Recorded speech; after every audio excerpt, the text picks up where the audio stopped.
फल मिल चुके हैं और जिनके इतिहास में वैचारिक या व्यवहारिक संबंध या सिद्धांतिक संबंध न हो, वो आज लोकसभा चुनाव के लिए एक साथ होकर लोकतंत्र बचाने की आवाज लेकर आज सदन में आए। जहां मणिपुर हिंसा की बात की गई, सभापति महोदय, इस मणिपुर की घटना का इस्तेमाल या मैं कहूं दुरुपयोग करके अपना लॉन्च पैड बनाने की ये कोशिश कर रहे हैं। जो मणिपुर में घटना घट रही है ये निंदनीय है, घोर निंदनीय है। कोई भी भारतीय नागरिक इसका सपोर्ट नहीं कर सकता। हम सबके लिए ये घोर निंदनीय घटना है। लेकिन अध्यक्ष महोदय, सभापति महोदय, अगर भारत के इतिहास के काले पन्ने पलटें तो मैं पूछना चाहता हूं, सन 1964 के बंगाल के दंगे के समय में ये मौन क्यों थे? और अगर सन 1964 की हम बात न करें तो सन 84 के सिख दंगों के समय में जब 4000 हमारे सिख भाई बहनों को जिंदा जलाया गया था, तब ये मौन क्यों थे?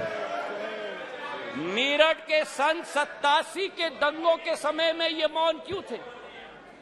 और सन 1990 से 30 साल जो कश्मीर में 40,000 लोगों की मौत हुई और कश्मीर जल रहा था, तब ये मौन क्यों थे?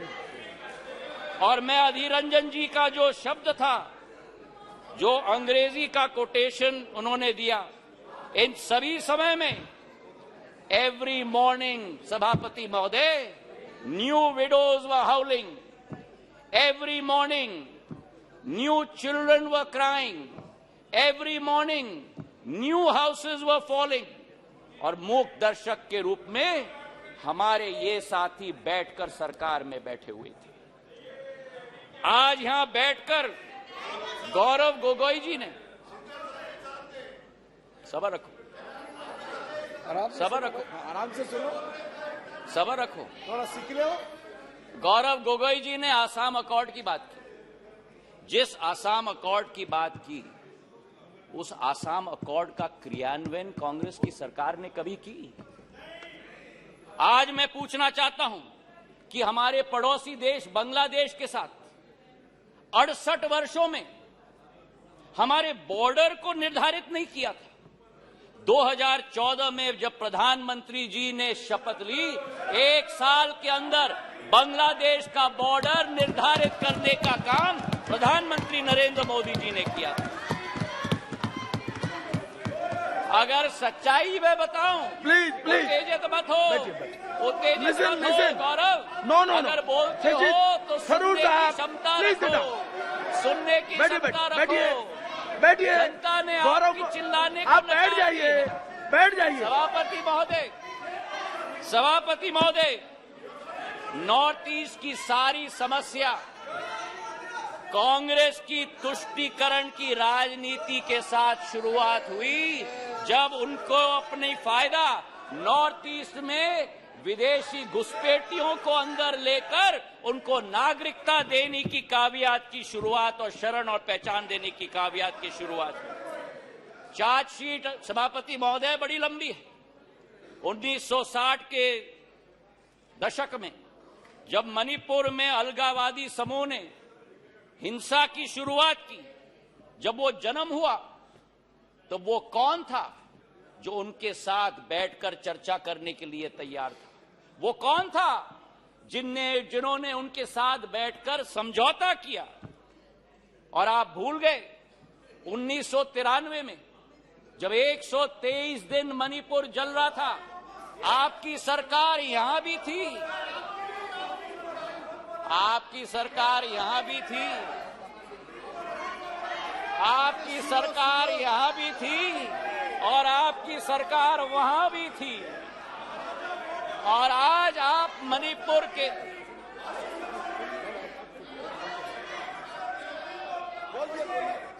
और आज सभापति महोदय अधीर दा उठकर कह रहे थे कि मणिपुर के सांसद क्यों नहीं बोले। उस समय मणिपुर का सांसद इस सदन में रोते रोते हुए उनका वक्तव्य क्या था इस संसद में मैं पूछना चाहता हूं। जब आपकी सरकार यहां भी थी और आपकी सरकार वहां भी थी, मणिपुर के सांसद ने इस संसद में 1993 में वक्तव्य दिया। उन्होंने कहा, and I quote, the state government is helpless, it has no funds, the state government cannot even afford to purchase weapons for the security persons to fight the insurgents. Please, ये सुनिएगा, please think that Manipur is a part of this country. It affects the whole nation. शायद कांग्रेस के नेता को इन शब्दों को सुनना चाहिए था कल यहां भाषण देने के पहले। मुझे आज सभापति महोदय मुजफ्फर वारसी जी की शब्द याद आती और मैं कोट करना चाहता हूं, औरों के ख्यालात की लेते हैं तलाशी, औरों की ख्यालात की लेते हैं तलाशी और अपने गिरबान में झांका नहीं जाता। आज ये स्थिति उत्पन्न हो गई है। तथ्यों के आधार पर अगर हम बात करें, कल गृह मंत्री जी ने सदन में पूरा व्याख्यान दिया। इनके मंत्री संतरी न तंत्री एक बार भी मणिपुर गए। हमारे गृह मंत्री 3 दिन वहां रात दिन बिताए हैं। हमारे राज्य मंत्री ने 23 दिन, नित्यानंद राय जी ने मणिपुर में बैठकर स्थिति का जायजा लिया। आज राहत राशि वहां पहुंची है, अनाज पहुंचा है, वर्चुअल सिस्टम से स्कूल्स चल रही हैं, आर्मी की फोर्स पहुंची है, इवैक्यूएशन में हम मदद कर रहे हैं। जो भी हम लोग कोशिश कर रहे हैं, और आंकड़े की आप बात करते हो तो आंकड़े की पुष्टि करो। ये पिछले 9 साल मणिपुर में सबसे शांतिपूर्ण समय रहा है इंसर्जेंसी के दृष्टिकोण से। आपके 10 साल से 3 गुना कम इंसर्जेंसी हुई है और 6 गुना कम सिविलियन डेथ्स आज मणिपुर में हुआ है। सभापति महोदय, नॉर्थ ईस्ट की जब हम बात करते हैं, नॉर्थ ईस्ट की जब हम बात करते थे 1 दशक पहले, तो चित्र हमारे दिमाग में आता था। हिंसा का चित्र आता था, आतंक का चित्र आता था, अस्थिरता की चित्र आती थी। और उसके पीछे एक कारण है। उसके पीछे कारण यह है कि दशकों से जो सरकार रही थी, उनकी सोच विचारधारा थी कि अगर बॉर्डर विलेजेस में और उत्तर पूर्वी क्षेत्र में अगर विकास किया तो वहां जागरूकता उत्पन्न होगी, इसलिए उन्हें विकास से वंचित रखा जाए। हमारे प्रधानमंत्री ने 2015 में, देश के प्रधानमंत्री ने पहला कदम लिया। जो भी हिंसक संगठन थे मणिपुर के, उनके विरुद्ध सर्जिकल स्ट्राइक करके म्यांमार तक खदेड़ के भेज दिया था सभापति महोदय। और उसके बाद पहला कदम जो लिया, विकास व्यापक सोच के साथ, एक विचारधारा के साथ, उन्होंने एक विकास का मंत्र दिया सभापति महोदय, विकास का मंत्र दिया हीरा, क्योंकि उत्तर पूर्वीय क्षेत्र भारत का हीरा है। हीरा मतलब हाईवे, हीरा मतलब इंटरनेट, हीरा मतलब रेलवेज, हीरा मतलब एविएशन। और जिस उत्तर पूर्वी क्षेत्र में केवल 2,500 करोड़ का रेलवे बजट होता था, आज 10,000 करोड़ रुपए का रेलवे बजट है। सभापति महोदय, आपको आश्चर्य होगा कि मेघालय जैसे राज्य को 100 साल इंतजार करना पड़ा, जब तक प्रधानमंत्री नरेंद्र मोदी जी नहीं बने, कि मेघालय को अपने 100 साल में पहला स्टेशन मिला जब बीजेपी और एनडीए की सरकार।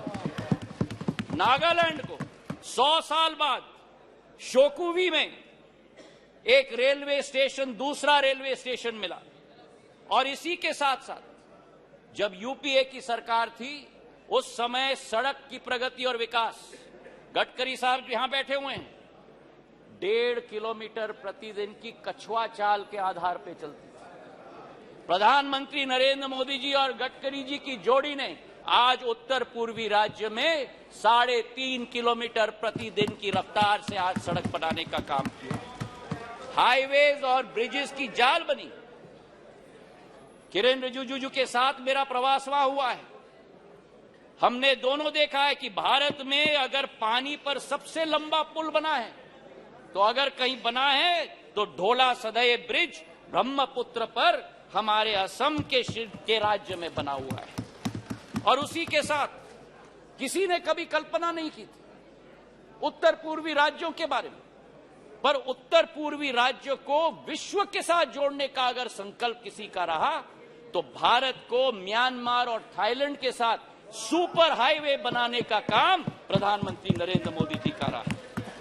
मुझे तो आश्चर्य हुआ सभापति महोदय कि इनके अरुणाचल प्रदेश और सिक्किम, हमारा भी है पर मेरे साथी हैं, अरुणाचल प्रदेश के हमारे वहां के भी सांसद मेरे साथी, पर अरुणाचल प्रदेश और सिक्किम दो उत्तर पूर्वी राज्यों में आजादी के 67 वर्ष बाद भी एक भी एयरपोर्ट नहीं।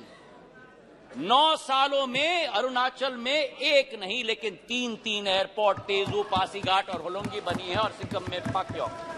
जिस अरुणाचल प्रदेश में केवल 9 हवाई अड्डे थे, आज उस अरुणाचल प्रदेश में सभापति महोदय 17 हवाई अड्डे हैं। 17 हवाई अड्डे। जो 7 सिस्टर्स कहलाती थी उस समय में ये 7 निग्लेक्टेड सिस्टर्स थी। लेकिन प्रधानमंत्री जी के आने के बाद आज उत्तर पूर्व में प्रधानमंत्री जी के पूर्वोदय के मंत्र के साथ विकास का एक नया उदय पूर्वोदय में हो रहा है। मुझे दुख भी हुआ सभापति महोदय और मुझे आश्चर्य भी हुआ। हमारी कोशिश रहती है कि इस संसद में कभी भी व्यक्तिगत आक्षेप, हम एक दूसरे के साथ सहमत न हो, हम एक दूसरे की नीतियों पर, हमारी नीयत पर कटाक्ष जरूर करें, पर व्यक्तिगत आरोप कभी नहीं होना चाहिए। और जो आरोप इस हाउस में किया गया कल सभापति महोदय, मुझे आश्चर्य भी हुआ और दुख भी हुआ जब राहुल गांधी जी ने सदन में कहा कि प्रधानमंत्री के लिए मणिपुर हिंदुस्तान का भाग नहीं। मैं बताना चाहता हूं आपको सभापति महोदय कि जिस प्रधानमंत्री ने उत्तर पूर्वी राज्य को विश्व के साथ जोड़ा है, जिस प्रधानमंत्री का उत्तर पूर्वी क्षेत्र के साथ दिल का रिश्ता है, जिस प्रधानमंत्री ने भारत के दुश्मनों को उत्तर पूर्वी राज्य से खदेड़ कर बाहर कर दिया हो, जिस प्रधानमंत्री के रोम रोम में भारत माता बसती हो, जिस प्रधानमंत्री ने भारत कश्मीर को भारत के अभिन्न अंग बनाने के लिए अनुच्छेद 370 रद्द किया हो, श्यामा प्रसाद मुखर्जी के सपने को एक विधान, एक प्रधान और एक निशान को साबित किया हो। मैं बताना चाहता हूं विपक्ष को सभापति महोदय कि भारत को अलग अलग टुकड़ों में देखने की विचारधारा आपकी है, हमारी नहीं।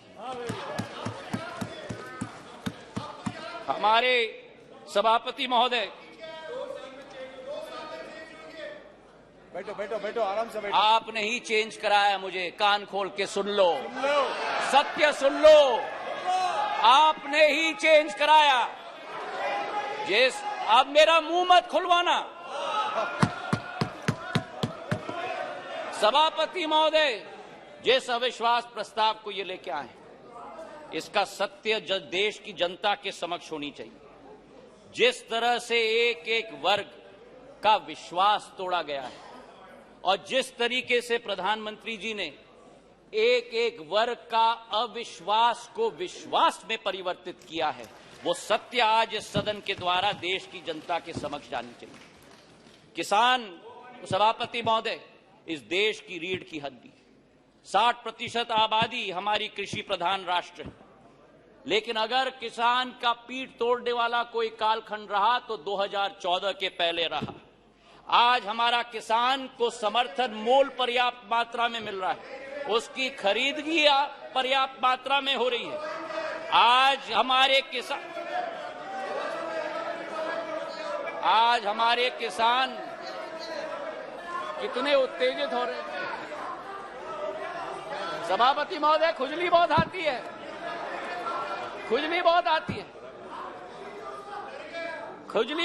है। आज हमारे किसान को सभापति महोदय धान की खरीदी में 90% वृद्धि हुई है, गेहूं की खरीदी में 75% वृद्धि हुई है। नरेंद्र सिंह जी यहां बैठे हुए हैं। हमारे समर्थन मूल्य की हम बात करें, 2014-15 में धान की एमएसपी 1360 थी, आज धान की एमएसपी 2183 है, 60% की वृद्धि हुई है। कल कपास की बात की गई, कपास की एमएसपी हम बात करें, कपास की एमएसपी 3350 रुपए होती थी, आज वही कपास की एमएसपी बढ़कर 6620 हो चुकी है, 80% की वृद्धि हो गई। सोयाबीन की एमएसपी 2560 रुपए होती थी, आज 4600 रुपए हो चुकी है, 80% की वृद्धि हुई है। तो जहां हमारे देश का किसान, हमारे देश का अन्नदाता समृद्ध हो चुका है, उसी के साथ साथ किसान के लिए जो सीमांत हमारा कृषक है, 80% हमारा कृषक आज भी सीमांत कृषक है, उसके लिए एक सुरक्षा कवच के रूप में किसान सम्मान निधि के जरिए 6000 रुपया प्रति वर्ष 11.5 किसानों के खातों में 2,40,000 करोड़ रुपए प्रधानमंत्री ने पहुंचाने का कार्य किया। यही अंतर है तुष्टीकरण और संतुष्टीकरण के बीच में, सभापति महोदय। और इसी पे मैं बताना चाहता हूं, मध्य प्रदेश में भारतीय जनता पार्टी की शिवराज सिंह जी की सरकार ने इस 6000 रुपए में 6000 रुपए अतिरिक्त मिलाकर 12,000 रुपया प्रति साल 80 लाख किसानों के खाते में डालने का कार्य किया। हमारे देश के पूर्व प्रधानमंत्री अटल बिहारी वाजपेयी जी का एक सपना था, उनका एक सपना था कि इंटरलिंकिंग ऑफ रिवर्स होना चाहिए, और आज उनके सपने को अगर साकार किया है तो प्रधानमंत्री नरेंद्र मोदी जी ने Ken Betwa interlinking of reverse के आधार पर किया। 42,000 करोड़ रुपए की योजना, उत्तर प्रदेश और मध्य प्रदेश के 13 जिलों को मिलाकर 60 लाख लोग प्रभावित होंगे। ये वो बुंदेलखंड क्षेत्र है जिसने अपने इतिहास में सूखी माटी के अलावा कुछ नसीब नहीं किया था।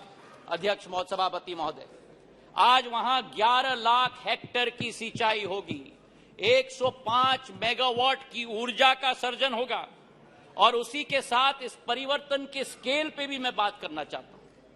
ये परिवर्तन का स्केल आजादी से 2003 तक 56 साल कांग्रेस की सरकार रही, 56 साल 7.5 लाख हेक्टेयर की सिंचाई हुई थी, और 20 वर्ष में 2003 से 2023 तक 20 वर्ष में 45 लाख हेक्टेयर की जमीन की सिंचाई हुई है, 6 गुना।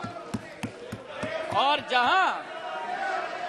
जहां अब फिर उत्तेजित हो गए, और जहां 56 वर्ष में 7.5 लाख हेक्टेयर की सिंचाई की योजना दी, वहां प्रधानमंत्री नरेंद्र मोदी जी की सरकार ने एक योजना में 10.5 लाख हेक्टेयर की सिंचाई की योजना दिलवाई। ये इसी बात का उदाहरण है सभापति महोदय कि डबल इंजन यानी डबल विजन, तुष्टीकरण से किसान का भला नहीं होता, बल्कि संतुष्टीकरण से ही किसान का भला होता है। गरीबों की अगर हम बात करें, हमारे सभापति महोदय, योजनाबद्ध तरीके से गरीबों को बैंक के अकाउंट से अलग रखा गया। हमारे देश के पूर्व प्रधानमंत्री ने कहा कि जब 1 रुपया भेजा जाता है केवल 15 पैसे खाते में पहुंचता है, मतलब 85 पैसे बिचौलियों की दुकान के आधार पर जाते हैं। आज हमारे प्रधानमंत्री के द्वारा, नरेंद्र मोदी जी के द्वारा 50 करोड़ जन धन अकाउंट स्थापित करके 25 लाख करोड़ रुपए गरीबों के खाते में डालने का कार्य किया गया है। सभापति महोदय, हमारे गैस के कनेक्शन उज्ज्वला महिलाओं के लिए, हमारे घरों के 3.5 करोड़, हमारे क्षेत्र, हमारे देश की जनता को उत्पन्न करने के लिए हमारे प्रधानमंत्री जी की सोच है। अर्थव्यवस्था की बात हमारे वित्त मंत्री जी ने किया। मैं एक बात उनकी बात में जोड़ना चाहता हूं। स्कैम्स की लंबी लिस्ट कल गृह मंत्री जी ने पढ़ी थी। कोल का स्कैम हुआ, 2G का स्कैम हुआ, अनेक स्कैम हुए। और आज मैं बोलना चाहता हूं कि जिस राह पर इंडिया नहीं लेकिन भारत चल रहा है प्रधानमंत्री जी के नेतृत्व में, जहां कोई निजी हित नहीं होगी, केवल राष्ट्र हित होगी, उसी संकल्प के साथ हम लोग आगे चल रहे हैं। 9 साल में सभापति महोदय, हम लोग 10 नंबर आर्थिक व्यवस्था के रूप से आज 5 नंबर तक पहुंचे जी। ये एक बहुत बड़ी उपलब्धि है। लेकिन आज मुझे आश्चर्य है जब कहा जाता है कांग्रेस के एक नेता के द्वारा कि इस क्षेत्र में ओवर कॉन्फिडेंस देखिए कांग्रेस की। नेता बयान देते हैं कि सरकार चाहे किसी के भी हो, लेकिन भारत को तीसरी सबसे बड़ी अर्थव्यवस्था बनना तो अरिथमेटिक इनएविटेबिलिटी है। तो ये इनएविटेबिलिटी की गारंटी आपने 9 साल पहले क्यों नहीं दी? कांग्रेस की सरकार के समय आजादी से आज तक 67 वर्षों में हम लोग केवल 12 नंबर से 10 नंबर पर पहुंचे, और जब 9 साल में 10 नंबर से हम 5 पर पहुंच जाएं तो अरिथमेटिक इनएविटेबिलिटी बढ़ जाती है। ये दोगली नीति कहां से हुई? और आज हमारे दोस्त अमोल कोले जी ने पर कैपिटा इनकम की बात उठाई। मुझे खुशी है उन्होंने उठाई। आपको आश्चर्य होगा सभापति महोदय ये सुनते हुए कि भारत 67 सालों में भी सब साउथ अफ्रीका की पर कैपिटा इनकम को हमने पार नहीं किया जब इनकी सरकार होती थी। 9 साल में पर कैपिटा इनकम आज डबल हो चुका है सभापति महोदय। हमारी सोच और विचारधारा, बैंकिंग सेक्टर की हम बात करें, बैंकिंग सेक्टर देश की रीढ़ की हड्डी होती है और लोन्स तो इनके समय में बच्चों का खेल हो गया था। एक कहावत थी कि फोन पर लोन, ये स्थिति हो गई थी। 5.5 लाख करोड़ से ज्यादा एनपीए का पहाड़ छोड़ के गए थे। आज उसकी सफाई अरुण जेटली जी ने और निर्मला सीतारमण जी ने करके देश को आगे बढ़ने के लिए कैपेक्स की एक नई रचना की शुरुआत की। कभी हम कल्पना कर सकते थे कि भारत में 10 लाख करोड़ रुपए का कैपेक्स का प्रोग्राम होगा और इंफ्रास्ट्रक्चर का कैपेक्स का प्रोग्राम भी ऐसे कि 10 साल में 15,000 किलोमीटर की रेलवे लाइन बनी और एनडीए सरकार के समय में 26,000 किलोमीटर की रेलवे लाइन बनी। हाईवे की निर्माण की बात करें तो 67 वर्षों में 91,000 किलोमीटर के हाईवे और 9 वर्षों में, गडकरी साहब जी यहां बैठे हैं, 55,000 किलोमीटर की हाईवे 9 सालों में 1,45,000 किलोमीटर की हाईवे बनी। और यही स्थिति सिविल एविएशन के क्षेत्र में 74 एयरपोर्ट 67 वर्षों में और 148 एयरपोर्ट 9 वर्षों के अंदर। और इसी के साथ जो हमारा पावर डेफिसिट कंट्री था आज पावर सरप्लस हो गया। हम लोग स्टील इंपोर्टर होते थे, आज स्टील एक्सपोर्टर बन गए। 216 गीगावाट से 420 गीगावाट पर पहुंच चुके हैं। कोल के मामले में 565 मिलियन टन से 900 मिलियन टन और इस वर्ष 1 बिलियन टन का उत्पादन देश करेगा कोल का। सभापति महोदय, मैं ये कहना चाहता हूं कि ये अरिथमेटिक इनएविटेबिलिटी नहीं है। आज भारत जो 2014 में 5 मिनट और 2014 में दूसरे देशों पर निर्भर होता था, प्रधानमंत्री जी ने आत्मनिर्भरता का सिग्नल दिया। जिस देश में हम लोग झोली निकालकर वैक्सीन की भीख मांगते थे, आज उसी भारत में 2 वैक्सीन का आविष्कार होता है और उत्पादन होता है। 220 करोड़ टीके लगते हैं, कोविन का एप्लीकेशन लगता है, एप्पल से एयरबस मैन्युफैक्चरिंग फैसिलिटी लगा रही है, सेमीकंडक्टर से चंद्रयान 3। आज भारत का तिरंगा झंडा भारत में नहीं, विश्व में नहीं, चांद पर लगाने का संकल्प प्रधानमंत्री जी का है। ऑटो के सेक्टर में 7 नंबर से 3 नंबर, टेलीकॉम के सेक्टर में 12 नंबर से 2 नंबर। ये अरिथमेटिक इनएविटेबिलिटी नहीं है, ये सशक्त नेतृत्व और दक्षतापूर्ण सरकार का परिणाम है। मेरे सभापति महोदय, प्रधानमंत्री जी का संकल्प है कि तीसरी पारी में भारत में वर्ल्ड क्लास इंफ्रास्ट्रक्चर गांव गांव तक हम पहुंचाएंगे। ये मोदी जी की गारंटी है।